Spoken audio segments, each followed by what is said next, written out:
हम बात करते हैं इसकी एप्लीकेशंस की। तो एप्लीकेशन में पहली एग्जांपल है एचएफ की। तो एचएफ में बॉन्ड कैसे बनता है, एचएफ में ये वाला बॉन्ड ये कैसे बनता है। तो हम पहले हाइड्रोजन देखते हैं। हाइड्रोजन का एटॉमिक नंबर 1 है, तो इसकी इलेक्ट्रॉनिक कन्फिग्रेशन 1s1 होगी हमारे पास। अब दूसरा एटम है हमारे पास फ्लोरीन। दूसरा एटम फ्लोरीन है जिसकी एटॉमिक नंबर हमारे पास कितना है, 9 है। तो इसका होगी electronic configuration 1s2, 2s2, 2px, 2py and 2pz। क्योंकि ये तीन डीजनरेट ऑर्बिटल्स हैं तो हुंस रूल के मुताबिक इनके इलेक्ट्रॉन फिलिंग करनी है। एक एक एस टू। सो इसमें देखें कि हमारे पास दो एटम है, एक हाइड्रोजन है और एक फ्लोरीन है। अब वैलेंस बॉन्ड थ्योरी के मुताबिक only half filled atomic orbital overlap करते हैं बॉन्ड फॉर्मेशन के लिए। तो इसमें देखें ये हाफ फिल्ड है और इसमें देखें तो ये हाफ फिल्ड है। इसमें तीन डीजनरेट ऑर्बिटल, आपकी मर्जी है जहाँ से भी फिलिंग कर लें।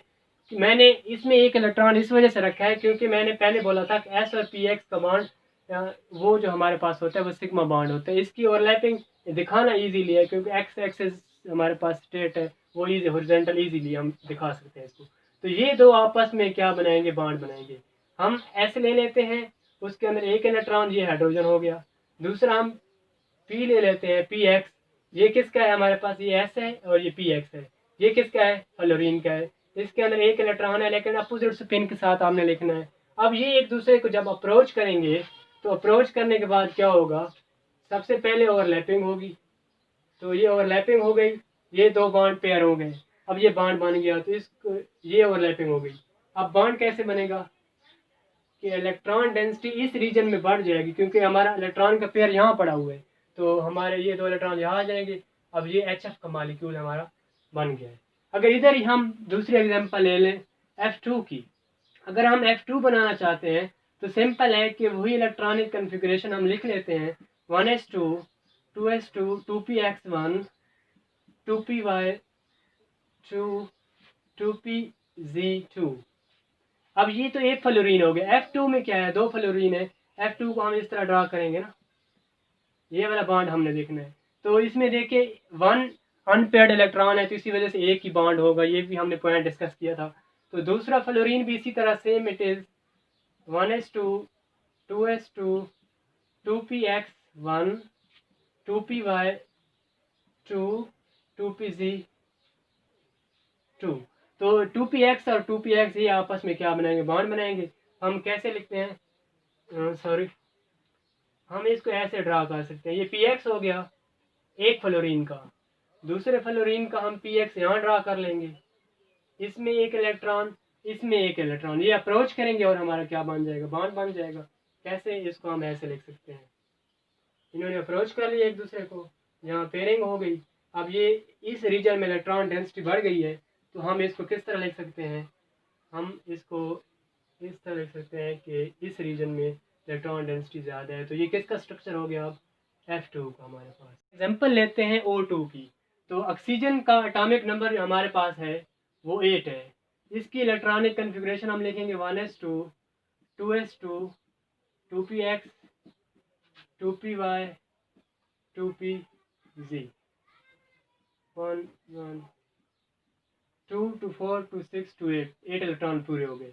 एक ऑक्सीजन की ये इलेक्ट्रॉनिक कन्फिग्रेशन होगी। हम दूसरा ऑक्सीजन लिखेंगे 1s2, 2s2, 2px1, 2py1 and 2pz2। अब देखें कि वही पास्टुलेट की बात करें तो half filled atomic orbital bond बनाना है तो ये आपस में बॉन्ड बनाएंगे, ये आपस में बॉन्ड बनाएंगे।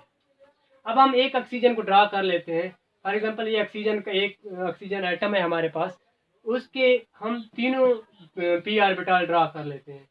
ये इसका कौन सा हो गया, पी वाई। ये उसका कौन सा हो गया, पी एक्स। और ये उसका हो गया पी जी। ये एक ऑक्सीजन हो गया। अब दूसरा ऑक्सीजन हम ले लेते हैं, उसका ये पी एक्स हो गया, ये उसका पी वाई और ये उसका पी जी। तो अब देखें पी जी में दो इलेक्ट्रॉन है ऑलरेडी, ये पी जी में दो इलेक्ट्रॉन हो गए। ये इसका पी जी, ये इसका पी वाई और ये इसका पी एक्स। अब देखें कि पी वाई में एक इलेक्ट्रॉन है, पी एक्स में एक इलेक्ट्रॉन है। इधर से पी एक्स में एक इलेक्ट्रॉन है, पी वाई में एक इलेक्ट्रॉन है। इन दो ऑक्सीजन एटम्स ने एक दूसरे को अप्रोच करना है। तो हमने एक बात पहले कही थी कि सिग्मा बॉन्ड पहले जब तक ना बन जाए तो पाई बॉन्ड नहीं बनता। इसकी यहाँ देख लें, जब ये अप्रोच कर रहे हैं तो क्यों पाई बॉन्ड पहले क्यों नहीं बन सकता। देखिए ये एक्स है पी एक्स और ये पी एक्स, तो जितनी कोशिश कर लें पहले इन्होंने ही ओवरलैप करनी है, पहले यही एक दूसरे को अप्रोच करेंगे। जब ये अप्रोच कर जाएंगे तब ये पी वाई और पी वाई एक दूसरे को अप्रोच कर सकते हैं। तो इससे क्या होगा, दोबारा अगर हम ड्रा कर लें तो ये एक ऑक्सीजन दूसरे ऑक्सीजन के साथ उसका पी एक्स ओवरलैप कर गया, तो पी एक्स और पी एक्स से जो बॉन्ड बनेगा वो सिग्मा बॉन्ड बन गया।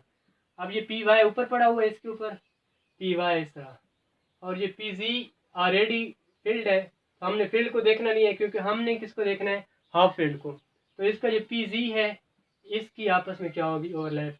ये बॉन्ड यहाँ भी हो सकता है क्योंकि ये वाला इलेक्ट्रॉन यहाँ भी हो सकता है, ये वाला इलेक्ट्रॉन यहाँ भी हो सकता है, इस वजह से ये बॉन्ड यहाँ भी बन सकता है। तो ये सिग्मा बॉन्ड और ये कौन सा होगा, पाई बॉन्ड। इसी वजह से हम कैसे लिखेंगे इसको, ये एक बॉन्ड पी एक्स और पी एक्स की वजह से सिग्मा बॉन्ड और दूसरा बॉन्ड पी वाई और पी वाई की वजह से पाई बॉन्ड। तो ये सिग्मा और ये पाई, ये हमारा ऑक्सीजन मॉलिक्यूल कंप्लीट हो गया। नाइट्रोजन की बात करें तो नाइट्रोजन का एटॉमिक नंबर हमारे पास 7 है। तो 1s2 2s2 2px 2py and 2pz, एक एक इलेक्ट्रॉन इनके अंदर आ गए। एक नाइट्रोजन एटम हमने कंप्लीट कर लिया। दूसरा हम लेंगे 1s2 2s2 2px1 2py1 2pz1। अब ये दूसरा नाइट्रोजन हो गया। ये नाइट्रोजन आपस में मिलते हैं तो नाइट्रोजन मॉलिक्यूल बनता है हमारे पास। तो ये देखें एक एटम के अंदर कितने अनपेयर्ड इलेक्ट्रॉन है, 3।